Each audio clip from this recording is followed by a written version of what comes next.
ఈ పూజ చేయటం అనేటువంటిది చేసేటప్పుడు మనము కొంచెం జాగ్రత్తగా ఆలోచిస్తే అక్కడికి వెళ్ళి ఒక ఆకారాన్ని చూస్తాం. ఒక అమ్మవారు, ఒక దివ్యమైనటువంటి నేత్రాలు, బంగారు వర్ణము, మరి పాపట మొదలైనటువంటివన్నీ, అనేకమైనటువంటి ఆభరణాలు ధరించడం, ఇవన్నీ కూడా మనం విజయవాడ కనకదుర్గ అమ్మవారి ఆలయంలో చూస్తూ ఉంటాం. చూడగా చూడగా చూడగా ఒక చిత్రమైనటువంటి పరిస్థితి సాధారణంగా కలగాలి.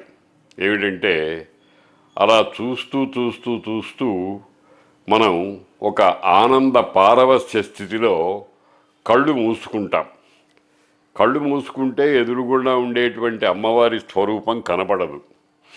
కానీ మన మనస్సులో, మన హృదయంలో, మన అంతరంగంలో ఒక విధమైనటువంటి ఒక చైతన్యం, ఒక ఆనందం కలుగుతూ ఉంటుంది.